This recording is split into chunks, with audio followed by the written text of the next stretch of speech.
Commander Wayne, Alpha Group, Expedition Log, Day 1. We breached the perimeter of Object 1 2 hours ago. I hesitate to even call it a ship. It is a monolith. There are no visible thrusters, no seams, no airlocks. The structure is composed of a perfectly smooth, light-absorbing black polymer. It is mathematically perfect, but the architecture is hostile to the senses. We are currently standing in a central corridor that is at least 300 meters long, but our footsteps make no sound. The geometry of these walls completely consumes kinetic energy. Even speaking into the comms feels like talking from underwater. My specialists are sweeping the lower levels with diagnostic tools. No biological residue, no control panels, no sign of who built this. But there is an anomaly. Every single member of Alpha Group is reporting the same symptom, a low-grade, persistent pressure at the base of the skull. The atmospheric filters in our transparent visors show green. The air on Verdes 9 is pristine.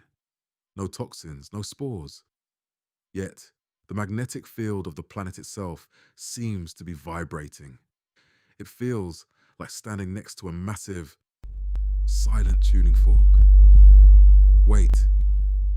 Our command, do you read? The ambient radiation levels are spiking.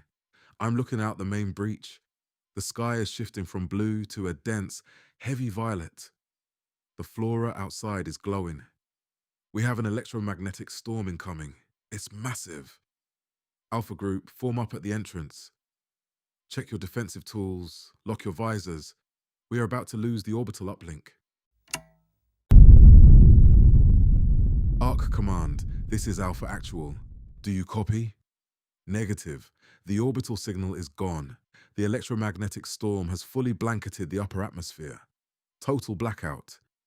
Switching to local ground channels. Beta Group, this is Alpha. Report your status. Gamma Delta. Do you read me?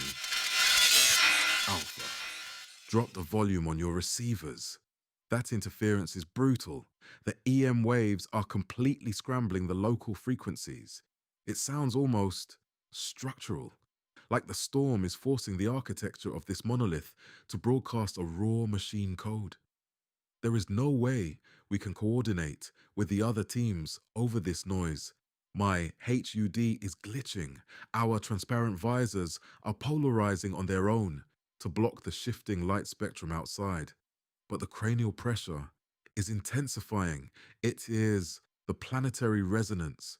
It is completely bypassing our environmental suits. It's acting directly on the nervous system. We need to get out of this structure. It is acting like a massive amplifier for the storm. If the other groups are experiencing this level of distortion at their sites, they will follow the standard operational protocol. They will abandon their ships and head to the rally point. Alpha Group, secure your diagnostic gear, prime your defensive tools, keep them lowered, but ready. We march to the central valley. Stay in a tight formation.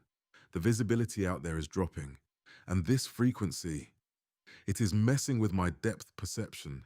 Stick together. Let's move.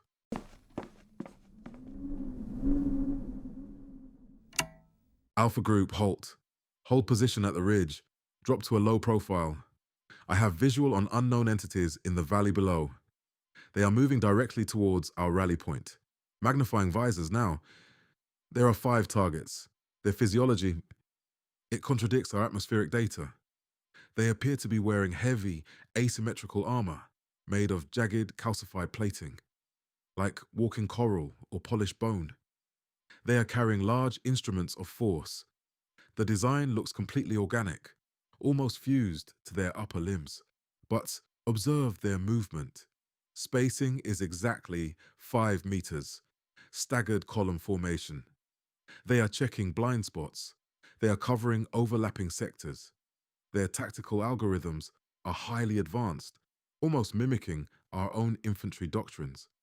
They might be an automated defense force deployed by the structures in this valley.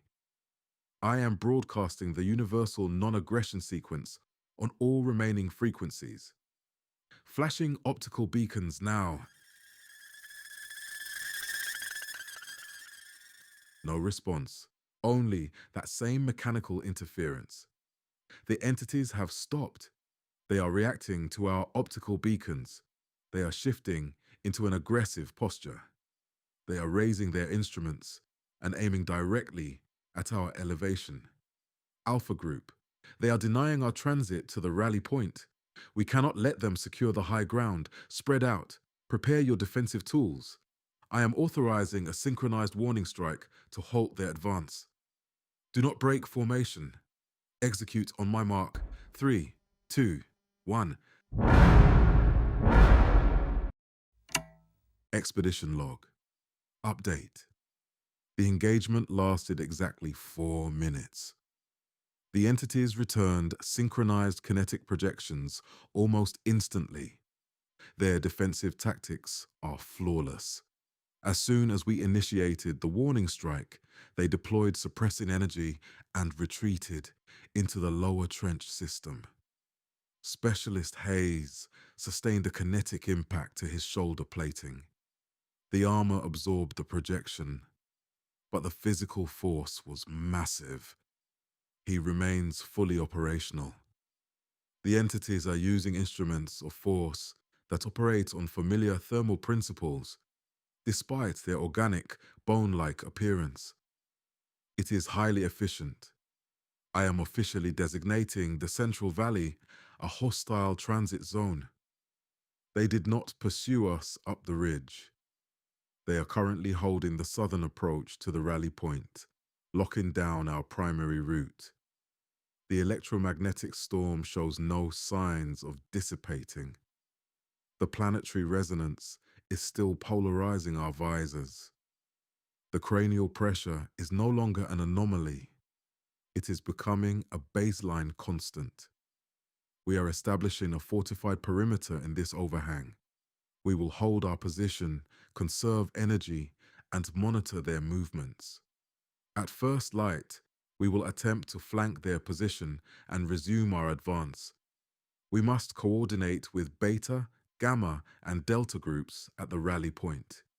If Arc Command receives this telemetry through the interference, be advised. Verdes 9 is occupied by an advanced, highly tactical intelligence. Alpha Actual, signing off.